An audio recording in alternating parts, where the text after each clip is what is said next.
امت کی سعادت کا راز اطاعت رسول صلی اللہ علیہ وسلم، اس عنوان پر لب کشائی کرنے کے لیے اس بزم کی آخری خطیبہ عرشیہ شرف الدین مدعو ہیں، فلتتفضل مشکورہ۔ السلام علیکم ورحمۃ اللہ وبرکاتہ۔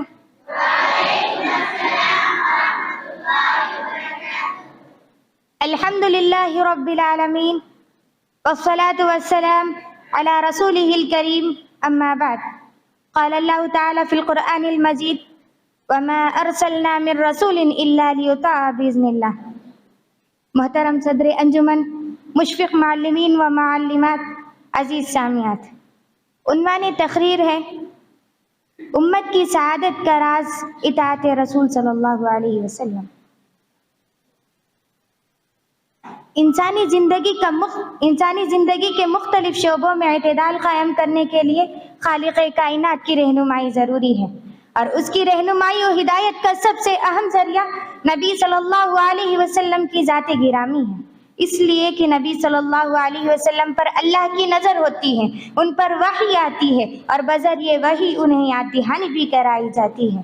یہی وجہ ہے کہ قرآن کریم مختلف انداز میں اطاعت رسول پر زور دیتا ہے۔ کہیں اللہ کی اطاعت کے ساتھ رسول کی اطاعت کا حکم دیتے ہوئے فرماتا ہے قل اطیعوا اللہ والرسول، اور کہیں اطاعت رسول کو اللہ کی اطاعت قرار دیتے ہوئے فرماتا ہے من یطیع الرسول فقد اطاع اللہ، اور کہیں اطاعت رسول کو محبت الہی کے حصول کا ذریعہ اور عذاب الہی سے محفوظ رہنے کا راستہ بتاتا ہے۔ فلیحذر الذین یخالفون عن امرہ ان تصیبہم فتنہ او یصیبہم عذاب علیم۔ معزز سامعین و سامعات، یہ ہے دین میں اطاعت رسول کا مقام اور سنت نبوی کی اہمیت۔ ایک مسلمان کی حیثیت سے اور محمد رسول اللہ کے امتی ہونے کے ناطے ہمارے اوپر یہ واجب ہے کہ ہم اللہ اور اس کے رسول کی اتباع و پیروی کریں۔ اس کے بغیر دنیاوی کامیابی، اخروی سعادت، نجات اور حصول جنت ممکن نہیں ہے۔ سوال یہ پیدا ہوتا ہے کہ آخر ہم رسول کی اطاعت کیوں کریں؟ اس لیے کریں کہ ہمیں اللہ نے ان کی اطاعت کا حکم دیا ہے، جیسا کہ اللہ تعالیٰ فرماتا ہے وَمَا أَرْسَلْنَا مِن رَّسُولٍ إِلَّا لِيُطَاعَ بِإِذْنِ اللَّهِ۔ اس لیے کریں کہ وہ ہم رسول صلی اللہ علیہ وسلم دین کے معاملے میں جو کچھ فرماتے ہیں وہ وحی ہوتی ہے، اپنی طرف سے وہ کچھ نہیں کہتے، جس کی گواہی خود رب العالمین دیتے ہوئے فرماتا ہے وَمَا يَنطِقُ عَنِ الْهَوَىٰ إِنْ هُوَ إِلَّا وَحْيٌ يُوحَىٰ۔ اس لیے کریں کہ آپ خود ہدایت پر ہے اور اسی ہدایت کی طرف ہمیں بلاتے ہیں۔ اللہ نبی کی طرف خطاب کرتے ہوئے فرماتا ہے قل اننی ہدانی ربی الی صراط مستقیم۔ کسی اور جگہ فرماتا ہے وانک لتہدی الی صراط مستقیم۔ اس لیے کرے کہ وہ ہمارے لیے آئیڈیل و بہترین نمونہ ہے، جیسا کہ اللہ تعالیٰ فرماتا ہے لقد کان لکم فی رسول اللہ اسوۃ حسنہ۔ اس لیے بھی کہ ان کی اطاعت دخول جنت کا سبب ہے، جیسا کہ رسول صلی اللہ علیہ وسلم نے فرمایا من اطاعنی دخل الجنہ ومن عصانی فقد ابى۔ معزز سامعین و سامعات، جب ہم محمد صلی اللہ علیہ وسلم کو رسول اللہ مانتے ہیں اور بحیثیت رسول تسلیم کرتے ہیں تو ہمارا یہ ماننا اور تسلیم کرنا ہی آپ کی اطاعت کو لازم اور ضروری قرار دیتا ہے۔ یہ کیا ماجرا ہے کہ ہم رسول اللہ تو کہتے ہیں اور مانتے بھی، لیکن جب بات اطاعت کی آتی ہے تو پیچھے ہٹ جاتے ہیں، دائیں بائیں دیکھتے ہیں، کبھی حدیث کی تعویل اور راوی حدیث پر گفتگو کرنے لگ جاتے ہیں، جبکہ مشرکین عرب بھی اس واضح حقیقت کو تسلیم کرتے تھے کہ جو رسول ہوگا بات اسی کی مانی جائے گی۔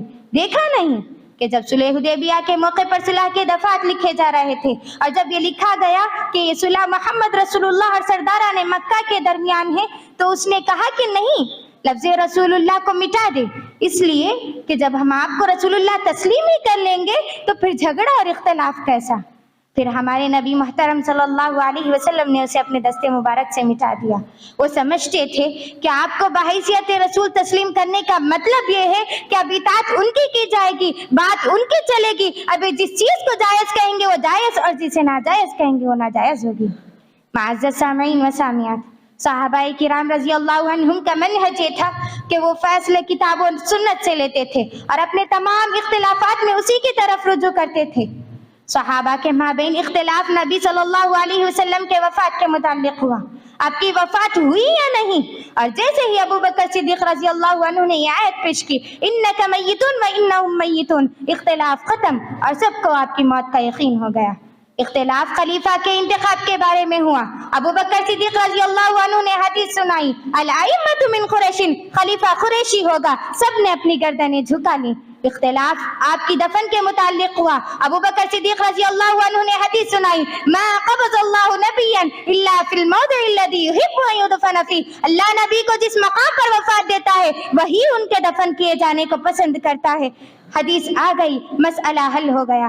حجرہ نبوی میں قبر کھودی جانے لگی اور آپ وہی دفن کیے گئے. یہ وہ خوش نصیب صحابہ ہیں جنہوں نے آپ کی رسالت کو سب سے پہلے تسلیم کر لیا اور اطاعت گزاری کے ایسے تابندہ نخوت چھوڑے جو رہتی دنیا تک انسانیت کے لیے مشعل راہ ثابت ہوں گے. آج ہم ان صحابہ کرام رضی اللہ عنہم سے محبت کرتے ہیں، ان کے فضل کا اعتراف بھی کرتے ہیں، ان سے اظہار محبت بھی کرتے ہیں، لیکن ہم صحابہ جیسے طرز زندگی اختیار نہیں کرتے. معزز سامعین و سامعات، یقین مانیے کہ اللہ تعالیٰ نے اس امت کی فتح و نصرت کو نبی صلی اللہ علیہ وسلم کی اتباع سے جوڑ رکھا ہے. جو آپ کی اطاعت کرے گا وہ غالب رہے گا، اسے رب کی نصرت حاصل ہوگی، اور جو آپ کی نافرمانی کرے گا اس کے لیے ذلت و رسوائی ہے. امت کی سعادت کا راز رب کی اطاعت اور سنت کی اقتداء، نبی صلی اللہ علیہ وسلم کی سنت کی اقتداء و پیروی میں چھپی ہے. آخر میں اللہ رب العالمین سے دعا ہے کہ اللہ تعالیٰ امت مسلمہ کو جناب محمد رسول اللہ صلی اللہ علیہ وسلم کی اطاعت کے ذریعے سعادت حاصل کرنے کی توفیق دے. آمین. تقبل یا رب العالمین. السلام علیکم ورحمۃ اللہ وبرکاتہ.